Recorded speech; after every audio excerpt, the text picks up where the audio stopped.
Ayo tadi dicoba tadi. Sok atuh ngomong dulu. Di kumaha nak? Pakai tangan. Nyeri enggak?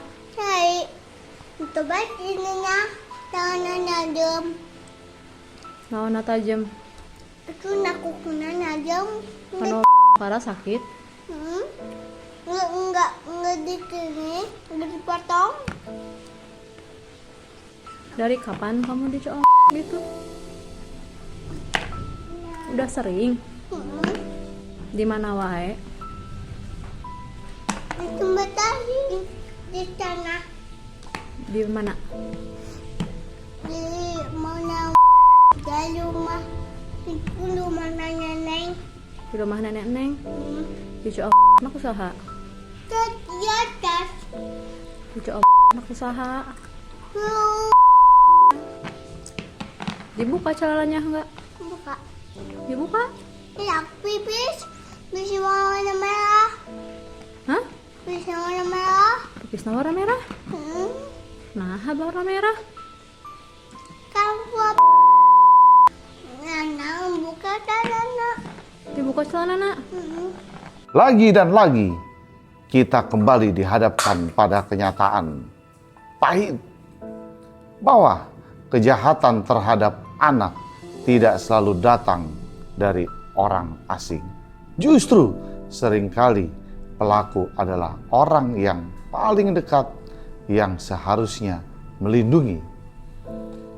Kali ini seorang balita berusia 3 tahun diduga menjadi korban pencabulan oleh sosok yang ia kenal, bahkan berada di lingkungan tempat ia tumbuh. Kasus ini sempat diakui di lingkungan warga. Namun, ketika masuk ke ranah hukum, cerita berubah. Pertanyaannya, apakah keadilan untuk korban sekecil ini harus menunggu viral lebih dulu?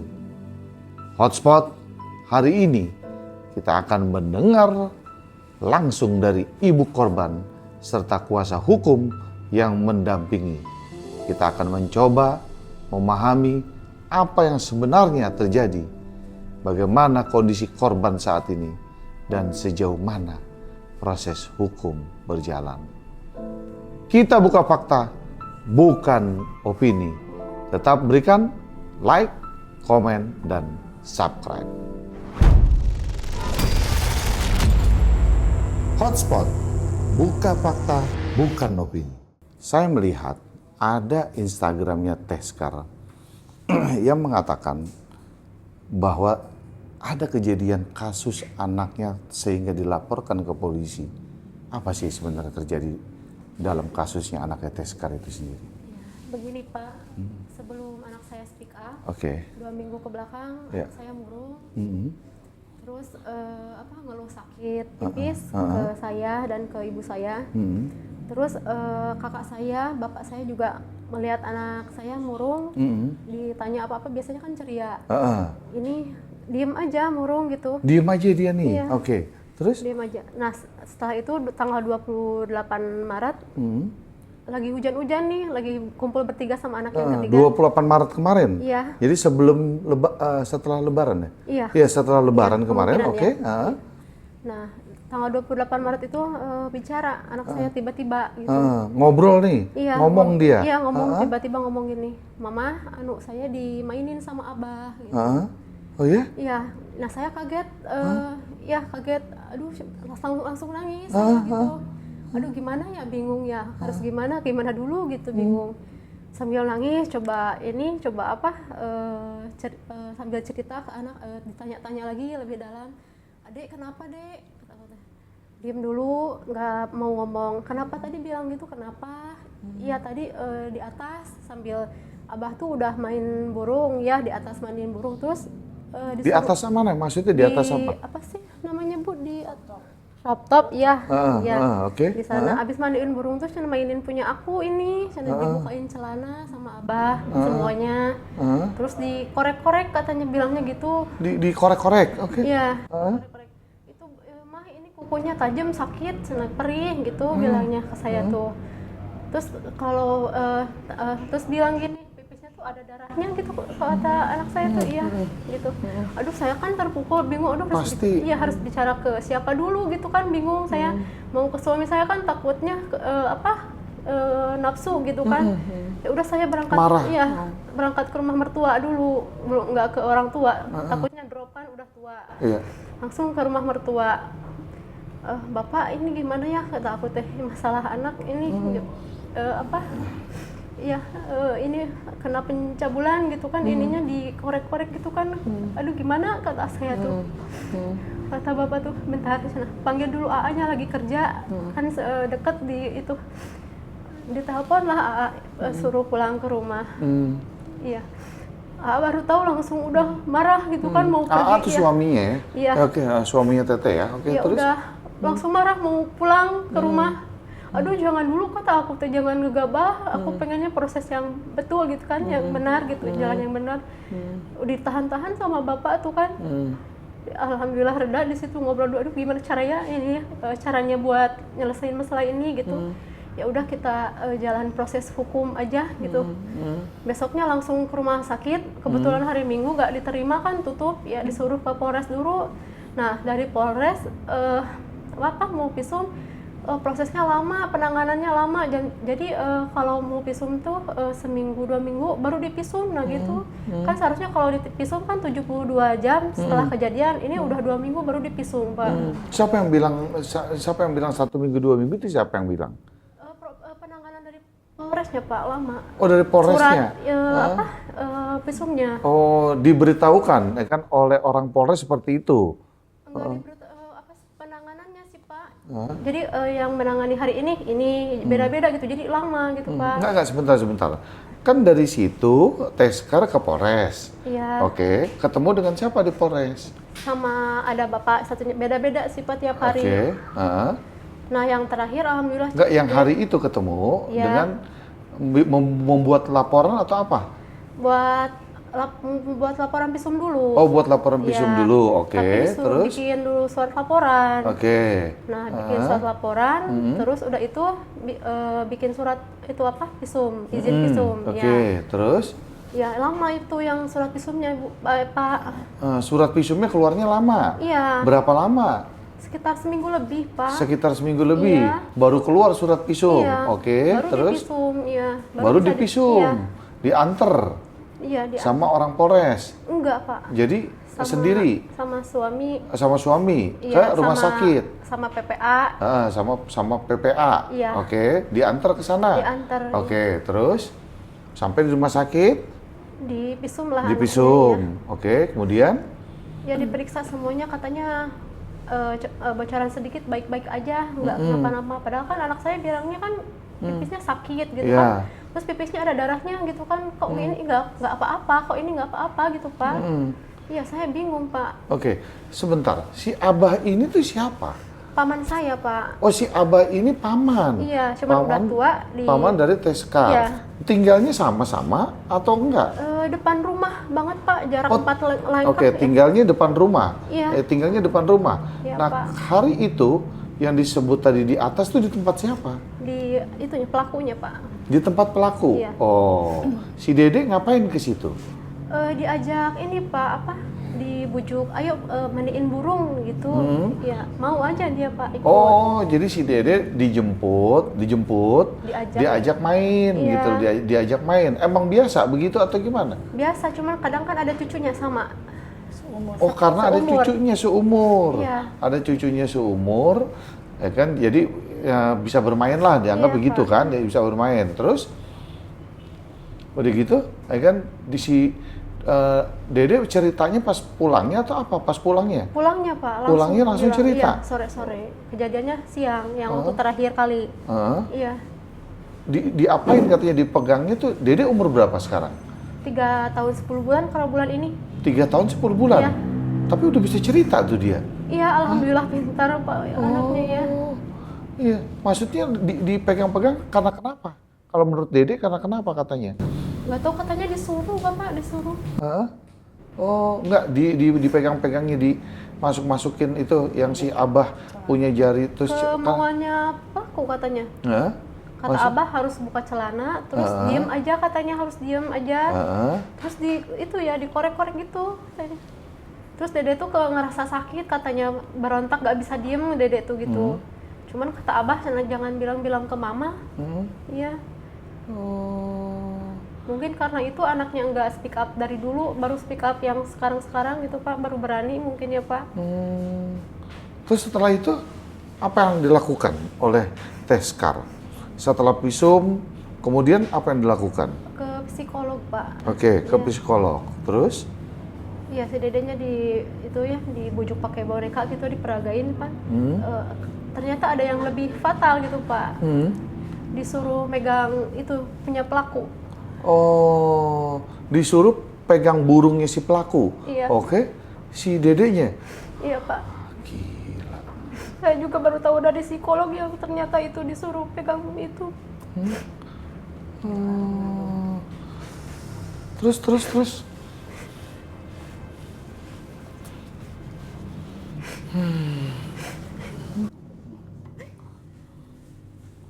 Terus akhirnya melapor ke polisi. Udah laporan itu Pak. Oh, udah laporan itu. Waktu itu udah laporan. Ya, Oke. Cuman baru ke psikolog, nah baru tahu yang lebihnya itu keterlaluan Pak. Jadi diperagain apa tuh dengan psikolog, disuruh mungkin dengan caranya psikolog, ya kan? Iya. Ya kan, kasih boneka, ya kan, seperti apa dilakukan. Jadi kesimpulan psikolog disuruh pegang burung tadi itu. Iya, terus semua yang keterangan dikorek-korek itu udah speak up anaknya. Semuanya keterangannya sama dari Polres, sama psikolog, sama semuanya Pak. Dari anaknya sendiri. Terus sudah, oke, lapor berarti tanggal berapa tuh waktu lapor itu? 30. Tanggal 30 lapor, oke. Terus sudah sejauh mana laporan itu? Laporan terakhir tadi hari ini pelakunya baru diperiksa. Jadi apa aja yang udah dilakukan oleh polisi, ya kan, yang Teskar tahu tuh apa aja?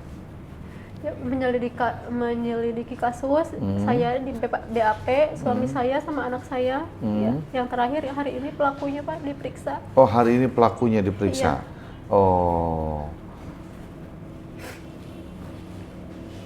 Apa yang membuat Teskar berani membuka kasus ini dan speak up di media sosial? Apa yang membuat Teskar? Saya merasa ini Pak, prosesnya lama gitu ya kan. Terus pelakunya nyepelein gitu kan Pak.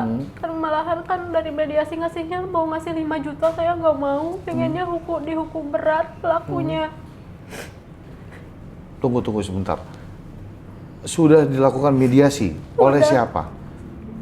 Sama suami saya disuruh mediasi, saya mah nggak mau mediasi. Bukan, yang ngundang mediasi Teskar siapa? RT RW. Oh, RT RW, kan RT RW mengundang mediasi. Iya. Ada si Abah itu, Iya. ya kan? Di dalam pertemuan mediasi itu, si Abah mengakui gak? Mengakui yang pertama, mediasi pertama. Mediasi pertama. Sebelumnya- Ada RT RW semua ada? Ada. Komplit. Ada. Dia mengakui. Iya. Si Abah bilang apa? Iya, mohon sujud-sujud ke suami saya Pak, minta maaf katanya udah melakukan itu. Ya, mengakui semuanya Pak. Bukan cuma itu mengakuinya, sebelumnya juga mengakui. Jadi udah 2 kali mengakui Pak. Sebelumnya kapan itu sebelumnya? Waktu pulang dari visum, baru aja sampai rumah. Oke. Terus tiba-tiba datang ke rumah. Sendiri dia datang? Iya. Oke. Cari suami saya, terus sujud-sujud gitu, minta maaf, udah lakuin ini ke anak saya. Gitu.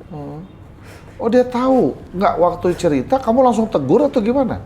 Waktu si Dede cerita, Nggak ada tegur-teguran, nggak ada ini, saya diem aja. diem aja. Dipendam Kok sendiri sama suami. dia tahu kamu ke kantor polisi, tahu dari mana? Mungkin dari RW mungkin ya Oh, Pak. mungkin dari RW. Oh. Terus dia datang ke rumah, Iya. sujud-sujud. Iya Pak. Oke. Iya, tapi di mediasi kedua nggak mengakui. Mediasi kedua di mana? Sama di tempat RT. Di tempat RT dan RW. Kamu nggak ngerekam waktu itu? Atau? Enggak Pak. Oh, nggak ada yang ngerekam. Enggak. Lalu di mediasi kedua dia tidak mengakui, terus RT dengan RW apa tindakannya? Ketika dia nggak mengakui, Kemudian apa yang dilakukan RT RW? Pada diem Pak, Kenapa pada diem? nggak tahu. Hah? Malahan RW-nya kemarin bilang angkat tangan, nggak mau ikutan apa-apa, nggak mau ke bawah-bawah. Terus saya harus ke siapa? RW-nya bilang.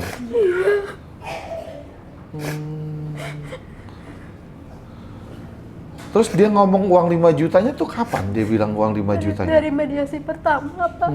Dari mediasi pertama? Iya. Yang dia datang ke rumah itu? Yang dia Iya. minta maaf itu? Enggak, bilangnya ke RW dulu. Hmm. Pak RW, ini 5 juta, coba bujuk ke saya, ke suami saya gitu. Terus Pak RW-nya bilang ini 5 juta nih dari ini pelaku. Udah nggak mau, saya nggak mau, saya mah. Mau artinya biar diproses hukum aja Iya. dari tindakan yang sudah dilakukan oleh Dede. Iya, Gimana kondisinya Dede saat ini? yang waktu habis cerita masih sakit pipis. Suka ini kalau malam ngigonya teriak-teriak. Terus tantrumnya parah banget Pak, udah parah. Kayak gimana tuh? Nangis-nangis itu teriak-teriak susah diredain Pak, susah banget. Kecuali didiemin sampai tidur aja udah. Yang Teskar khawatirkan, paling nggak dikhawatirkan tuh apa terhadap Dede? Psikis anak saya udah benar-benar terganggu Pak. Saya nggak tahu lagi gimana caranya buat anak saya kayak dulu lagi. Jadi sekarang udah beda aja, nggak kayak dulu. Perubahan yang paling Teskar rasakan kan setelah kejadian ini terhadap Dede apa? Itu yang ngigonya sama marahnya Pak, aduh luar biasa. Sensitif banget sama orang. Terus waktu baru-baru speak up, dia dipegang orang nggak mau. Kalau kesehariannya masih sakit nggak sekarang? Sekarang alhamdulillah sekarang ya Pak suka bilang, tapi tiap hari bilang ke saya, "Mah, sekarang ininya Dede udah nggak sakit ya." Suka ingat gitu. Terus kalau lihat wajah pelaku tuh Mah, Abah Nenong yang suka korek-korek ini Dede gitu. Waktu pertama kali si Dede ngeluh sakit, apa yang ada di kepala ibu hari itu? Waktu sebelum speak up Dedenya, kirain sakit biasa atau karena kuku saya tajam gitu kan. Saya nggak mikirnya ke sana.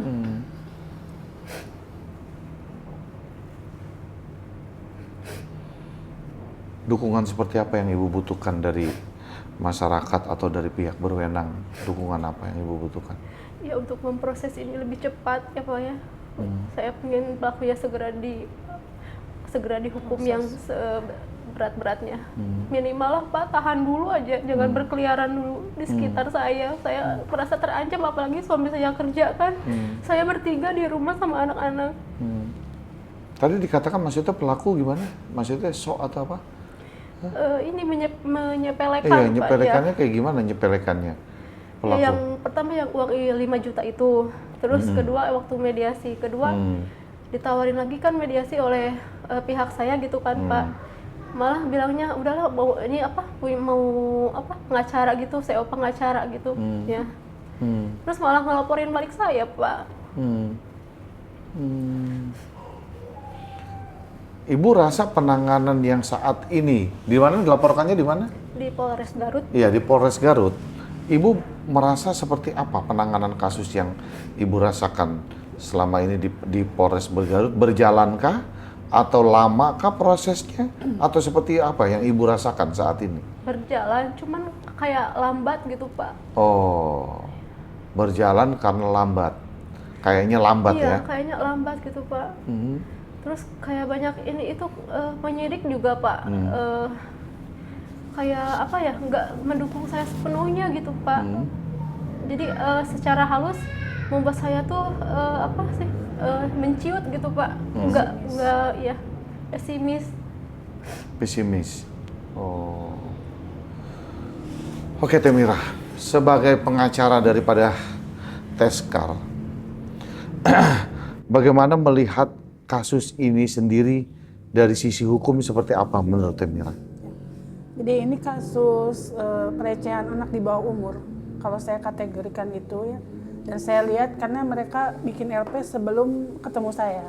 Saya lihat pasalnya bahwa yang dipakai baru pasal di KUHP yang baru, Bang. Jadi Undang-Undang Perlindungan Anaknya belum masuk. Sedangkan saya lihat ini korban adalah anak usia di bawah umur. Dan yang paling penting korban lain juga ada, Bang. Hanya tidak berani speak up. Ya artinya kalau dikategorikan itu kan pedofil, Bang. Pedofil. Karena pedofil itu adalah korbannya adalah anak di usia di bawah 13 tahun. Dan itu tidak hanya satu korban ya. Korban lain ada, Bang. Cuma nggak berani gitu. Yang keduanya, kasus ini betul menurut Ibu Sekar ini, Teh Sekar, agak lambat ya. Nah, pada saat saya terima kuasa, saya telepon penyidiknya, menanyakan bagaimana progresnya. Perkembangannya, ya, betul progresnya ke depan seperti apa. Ternyata hari ini katanya, ya waktu Jumat saya telepon, hari ini baru terlapor diperiksa katanya. Tetapi, ada tetapinya, belum tentu Bu setelah gelar perkara ini apakah naik atau tidak. Dia bilang gitu. Kenapa? Saya bilang, hasil visum anak ini adalah utuh gitu. Saya nggak yakin, bukan saya mengecilkan gitu. Tapi kalau lihat kronologisnya kan udah berkali-kali, walaupun pakai jari, pakai organ lain gitu, itu sudah pelecehan, Bang. Iya kan, apalagi sudah keluar darah dan lain-lain gitu. Terus yang selanjutnya hasil psikolog dari Polda atau Polres, psikolog yang mana? Dari PPA menyebutkan bahwa anak ini disuruh memegang kelamin pelaku. Kan di situ ada banyak kemungkinan, Bang. Berkali-kali. Kemudian keterangan anak ini kan nggak mungkin bohong. Anak 3 tahun mana sih bisa berbohong ya dengan keterangan yang selalu sama di situ. Dan terus suruh pegang alat itu kan nggak mungkin ya anak kecil tahu alat kelamin atau bisa membedakan kan. Pastinya dia kalau dia tidak mengalami dia nggak akan berstatement itu. Itu kan barang asing buat seorang anak kecil. Pengakuan dari tersangka pelaku bahwa dia hanya cebokin ya. Hanya menceboki anak ini, alasannya nggak masuk akal. Dia siapanya, ya kan? Dia laki-laki, ini anak orang. Bapaknya aja belum tentu segen kan, namanya beda jenis kelamin. Alasannya apa dia cebokin anak ini? Padahal rumah berhadapan ya, gitu. Nah, kalau untuk iming-iming pasti ada, Bang, menurut saya ya. Cuman karena ini tidak ada saksi, tapi kan kalau kejahatan seperti ini, satu alat bukti juga bisa jalan. Pengakuan korban, psikolog anak tersebut sudah menjelaskan bahwa hasilnya begitu memang gitu. Memang ada kejadian itu ya sudah harus naik sidik sebetulnya. Dan ancaman hukumnya di atas 5 tahun harusnya sudah langsung ditahan. Tidak berkeliaran, apa mau banyak ya korban-korban seperti itu di lingkungan situ ya. Gitu. Jadi Ibu Sekar ini, Teh Sekar, ingin kasus ini tuh di blow up ya, karena merasa takutnya berjalan lambat gitu. Jadi ini namanya di Indonesia kan kadang-kadang begini ya, dan mereka merasa di pihak korban yang kayak parah, masa depan anak saya kok jadi parah suram, walaupun ya Bu ya, walaupun mungkin tidak separah yang Ibu bayangkan kejadiannya, tetapi kan namanya psikis, Bang, psikis anak, psikis ibunya terganggu kan karena masalah ini. Dan saya sudah menghubungi KPAI sama LPSK.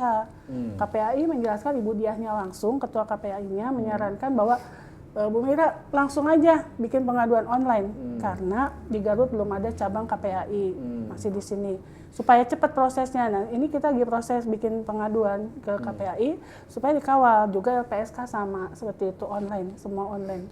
Jadi nanti turun dan mengawasi. Yang ditakutkan kan itu lingkungan, Bang. Lingkungan rumahnya itu kan gang ya, berdekatan. Jadi pelaku dan korban rumah berhadap-hadapan, tidak ada CCTV ya.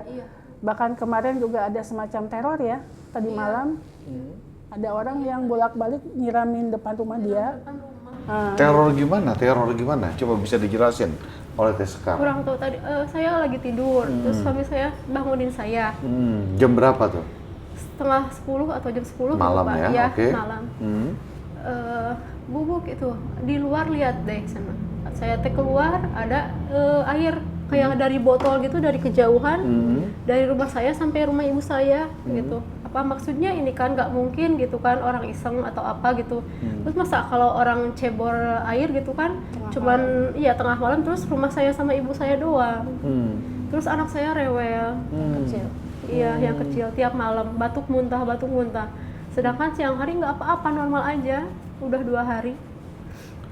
Tadi Teh Sekar bilang bahwa pernah ada kejadian lain. Artian kejadian lain itu siapa? Kejadian lain itu? Sepupu. Iya. Tinggalnya di mana? Di situ. Di situ juga? Iya, se-RT, iya. Satu RT juga? Nah, informasinya dari mana? Dari ibunya langsung. Ibunya cerita? Iya. Apa yang ibunya ceritakan? Sebelum saya mengadu kan dia RT. Ya, siapa? Ibunya. Ibunya RT? Iya. Oke. RT. Sebelum saya mengadu, dia cerita dulu. Oh, anak saya juga sama, mengalami yang sama, katanya. Dulu waktu kecil. Cuman mengakuinya sekarang speak up-nya anaknya tuh udah kelas 4 SD. Oh. Iya. Sekarang anaknya udah kelas 4 SD. Iya. Itu waktu kejadian umur berapa katanya? Sekitar sama kayak anak saya, Pak. Si Dede? Iya. Sama si Dede, sekitar umur 3 tahunan? Iya, modusnya tuh disuruh nginep terus tiap hari. Siapanya? Si anak Iya, itu? anak itu. Oke, terus? Terus kemudian hari, kata si ibunya tuh, Dek kenapa nggak mau nginep lagi di rumah Abah? Katanya tuh, diem aja. Terus setiap lewat ke rumah si Abahnya tuh nggak mau, waktu itu tuh, nggak mau. Ternyata yang speak up-nya tuh nggak lewat ibunya, lewat apa sih, saudaranya gitu, sama yang seumuran kelas 4 SD itu.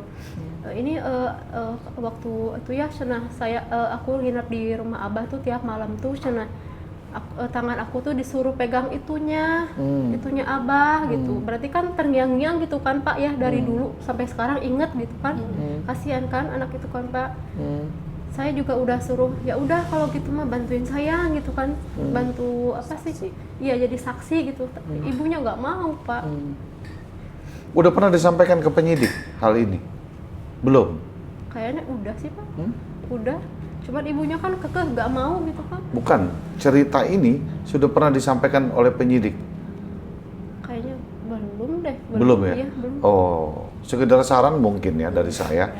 Artinya buat Temira sebagai kuasa hukum yang mendampingi, ya kan, informasi ini perlu disampaikan. Perlu disampaikan kepada penyidik. Paling tidak dari jejak ini bisa ditelusuri oleh penyidik, ya kan, dari jejak ini bisa ditelusuri oleh penyidik, artinya bahwa ada korban lain, ya kan, selain daripada anak si Teh Sekar sendiri, ya kan. Saran saya mungkin Temira akan ke penyidik sampaikan hal seperti itu, gitu ya kan. Kemudian apa, kan ada gak Dede menunjukkan ketakutan terhadap orang tertentu atau situasi tertentu saat ini? Enggak, paling cuman bilang waktu depan rumahnya nih, Mama nih orang ini rumah Abah orang jahat gitu, bilangnya gitu. Oh. Iya.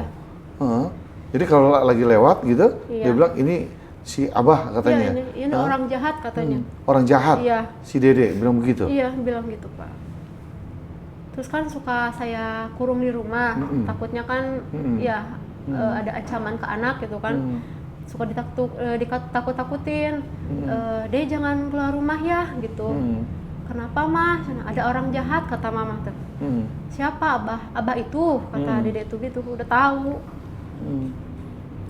Terus waktu ngobrol berbincang sama ibu saya, sama neneknya. Iya, sama Dede. neneknya nih ya. Iya, Oke, terus? berbincang. Udah tahu nih nenek soal itunya. Karena waktu itu digimanain sama Abah, dikorek-korek nih, dikorek-korek gitu kan, dikorek-korek terus disuruh ya dipangku, terus disuruh ya pegang itunya. Aduh, ibu saya drop, sakit keras Pak.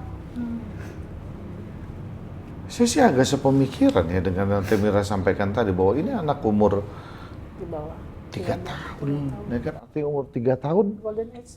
Iya.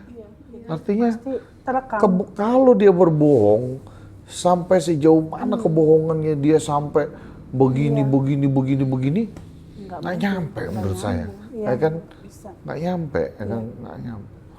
Apa rencananya Temira ke depan, langkah-langkah hukum apa yang dipersiapkan oleh Temira? Iya, tetap ya kita harus kawal, terus kita harus rutin menanyakan progres penyidik bagaimana, dan gelar perkara harus naik tersangka, karena ini jangan main-main, jangan anggap sepele. Apalagi sudah ada pengakuan pada saat mediasi dengan RT RW, walaupun tidak ada tertulis, tapi ada saksi ya. Terus kedua, ada penawaran 5 juta, itu kan berarti dia mengakui ada sesuatu. Makanya dia mengajak damai, kalau di istilah bahasa hukum RJ itu bangkannya. Artinya kalau dikatakan dia menawarkan sesuatu kompensasi, berarti sudah terjadi suatu bentuk kejahatan ya. Dia kan takut itu untuk naik sidik. Nah, di sini harus memang ini contoh kasus yang mungkin banyak terjadi di Indonesia, tapi orang takut untuk speak up, untuk di blow up, karena mungkin dianggap capek melalui proses hukum atau mahal membayar pengacara, kan begitu. Atau tidak ada kepercayaan publik ke aparat kepolisian yang suka masuk angin, kan begitu. Akhirnya mereka diem aja, lebih baik dipendam gitu, dipetieskan. Tetapi kita harus lihat psikis dari korban anak ini ke depannya gimana, apalagi dilakukannya pada masa-masa golden age itu, 3-5 tahun itu kan terekam gitu. Dia akan sampai dewasa juga terekam. Bahkan kalau ada orang, misalnya ada laki-laki yang pernah disodomi ya, kalau cowok sama cowok, kenapa dia besarnya dia menyodomi orang lain? Karena dia punya pengalaman kecilnya pernah disodomi. Artinya apa? Itu kan terbawa pikiran itu sampai dewasa, sehingga dia dendamnya ada pada saat dewasa. Nah, ini pun LPSK juga kemarin sudah ditelepon ya, saya loudspeaker pada saat di rumah, menawarkan Bang, selain perlindungannya CCTV juga restitusi, ganti rugi moral, dan itu tidak bisa main-main gitu, karena sebetulnya tidak bisa dinilai dengan uang ya, dengan materi ya, seperti ini kerugian moral, dan juga pengobatan psikisnya ibu dan anak dan bapaknya, karena mereka kena semua. LPSK sudah menawarkan begitu, tinggal kita bikin permohonan. Jadi mereka juga tahu, dan itu adalah salah satu atensi atau ini dari LPSK tentang anak yang mengalami pelecehan seks, Bang. Artinya LPSK dan KPAI itu sangat tertarik dengan ini, untuk membantu ini, karena memang itu interest mereka di situ gitu.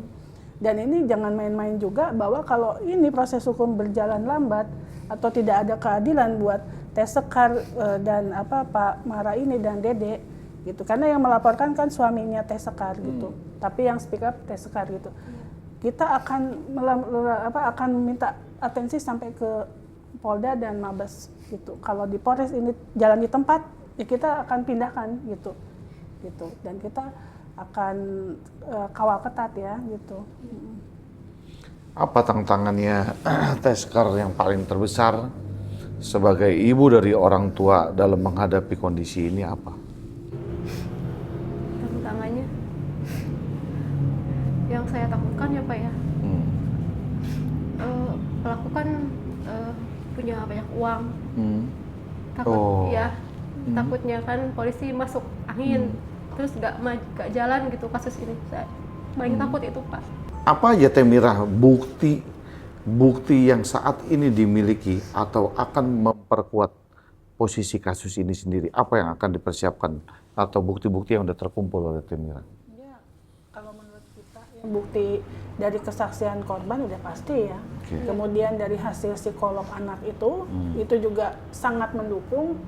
Dan kalau barang bukti pakaian itu kan sudah disita ya, diambil gitu ya. Sudah. Tapi kan di situ mungkin kurang ada sidik jari ya kan, atau kalau pemerkosaan tuh ada bekas bercak sperma kan tidak ada itu, karena tidak ada pengakuan, tidak ada peristiwa yang terjadi seperti hubungan suami istri ya gitu. Jadi maksudnya kalau di kasus ini satu alat bukti saja itu sudah cukup gitu. Jadi visum pun, walaupun visumnya itu tidak terjadi kerobekan, artinya masih utuh, tapi pengakuan anak ini fatal gitu loh, bahwa yang dicekkan itu tadi gitu, itu bisa jadi satu bukti yang kuat Bang gitu. Menurut kita itu cukup bukti, tidak mungkin ya. Coba deh diperiksa ulang ke psikiater atau psikolog manapun, pasti sama ya nggak ceritanya. Kalau ini kan sudah cukup, menurut saya ahlinya kan yang penting psikolognya hasilnya apa gitu, hasil dari anak ini bohong atau enggak, betul atau tidak gitu kan. Nggak mungkin anak 3 tahun ngarang cerita tentang masalah itu gitu Bang. Pasal apa yang akan berpotensi yang diterapkan kepada pelaku? Dia selain, kalau menurut saya selain kita undang-undang hukum pidana yang baru, tentu harus masuk juga pasal-pasal yang berkaitan dengan itu. Tadi saya sudah buka tapi saya lupa atau salah. Undang-undang perlindungan anak harus digandeng dengan itu. Jangan cuma KUHP-nya aja gitu. Sekarang kan ini kalau tentang urusan anak kan ada lex spesialisnya. Lex spesialisnya itu undang-undang perlindungan anak. Biasanya ya undang-undang khusus ini lebih berat ancaman hukumannya, Bang, gitu. Jadi kemarin baru pakai KUHP yang baru gitu, nomor 1 2023 ya. Nah, tapi sekarang karena saya pelajari ini semacam pedofil gitu pelakunya, maka harus diseret, dibawa lagi undang-undang perlindungan anaknya itu harus masuk gitu. Jadi untuk memperkuat dan harus segera ditahan. Ancaman hukumnya tinggi gitu, harus segera ditahan. Gitu. Apa menurut Teskar rasa ketakutan atau kekhawatiran yang sampai saat ini masih ada di kepalanya Teskar? Akan rasa ketakutan dan kekhawatirannya seperti apa? Kekhawatirannya kan aparat setempat nggak mendukung, Pak. Pada apa sih, angkat tangan semua. Nah itu, Pak. Nggak mendukung gimana? Sementara warga gimana? Warga senyap, Pak. Nggak ada yang takut. Iya, pada lebih ketakut sih, Pak, takut karena ya orang terpandang gitu kan, Pak, itunya pelakunya.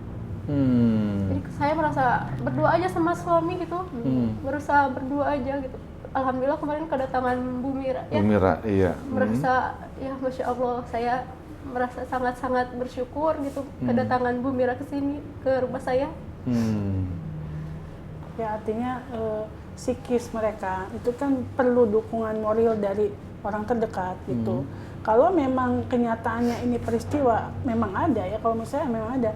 Kenapa sih nggak mendukung? Dia kan hanya butuh support dari orang sekitar, dari tetangga ya kan, dari keluarga. Tapi saya paham sih karena pelakunya satu lingkungan gitu loh, Bang.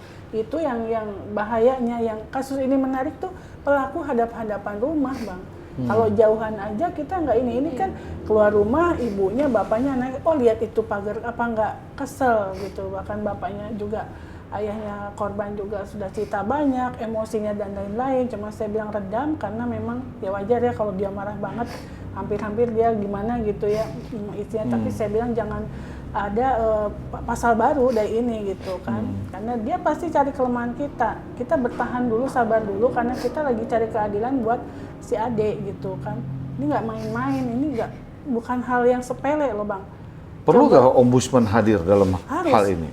Harus, nanti saya minta juga kawal ombudsman gitu ya, karena ini kasus memang ada dan korbannya juga anak di bawah umur yang lagi harusnya dia sedang pintar-pintarnya, lagi lincahnya, tapi psikisnya terganggu. Jadi saya melihat bahwa kalau malam kan dia tantrum, ngigau, kalau siang dia happy. Nah kalau orang segede kita kan kalau mood swing gitu, Bang, kadang-kadang happy, kadang enggak, kan itu udah psikis terganggu, nggak stabil.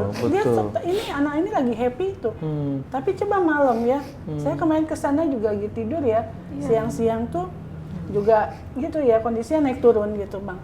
Artinya apa? Udah nyata, saya bukan psikolog, tapi saya orang hukum yang tahu gestur orang terganggu enggak atau segala macam kan, tahulah gestur orang yang jadi korban gitu. Kita aja kalau misalnya begitu berubah-ubah, berarti kita sedang ada masalah besar dan psikis kita sedang terganggu, apalagi anak kecil 3 tahun. Siapa dalam kondisi ini yang paling banyak membantu menghadapi situasi seperti ini? Dalam kondisi seperti ini, siapa orang-orang yang paling banyak membantu selama ini, Teskar? Kalau sekarang kayaknya ibu. Sebelumnya, siapa orang-orang yang paling banyak membantu? Polres paling. Oh, atau cuma berdua aja dengan suami menghadapi ini? Berdua sih, Pak. Iya. Apa yang membuat Teskar sampai hari ini masih tetap kuat untuk menghadapi masalah ini? Demi psikis anak saya, Pak. Supaya ya cepat pulih gitu. Terus yang paling penting pelakunya cepat-cepat tertangkap, dihukum seberat-beratnya. Iya, itu, Pak. Harapannya apa dalam kasus ini? Harapannya kasus ini ujungnya apa sih? Memuaskan untuk saya, untuk keadilan anak saya.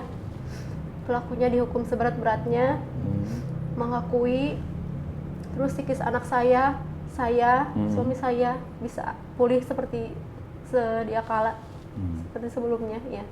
Mungkin ada yang mau disampaikan untuk Indonesia, agar anaknya tidak sampai kejadian seperti Dede, bagaimana cara menjaga, apa dan sebagainya. Mungkin ada yang mau disampaikan? Untuk ibu seluruh Indonesia,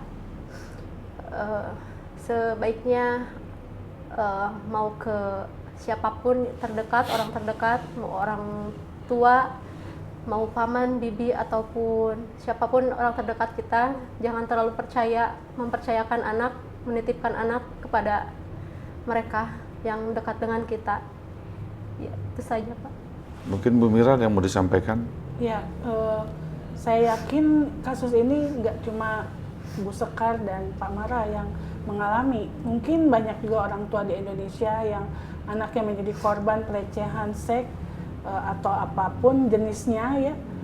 Silahkan diproses, karena kita jangan memikirkan kita malu, kita takut dan lain-lain, tapi kita pikirkan psikis anak ini, masa depan anak ini mau bagaimana gitu. Ini buah hati yang kita idam-idamkan, kita lahirkan dengan harapan yang baik dan besar, ternyata dirusak oleh orang-orang yang tidak bertanggung jawab. Jadi silahkan Bapak Ibu yang sama kasusnya seperti Ibu Sekar, jangan takut melaporkan ke kepolisian terdekat. Itu. Juga saya ingin menghimbau untuk pejabat atau aparat penegak hukum yang terkait dengan penanganan kasus seperti ini, tolong untuk bekerja sama dengan baik dan menegakkan keadilan dengan berintegritas dan profesional. Karena apa? Karena ini masalahnya sangat sudah diambang yang bahaya. Kalau kayak gini kan masa depan bangsa anak seperti ini dirusak begitu.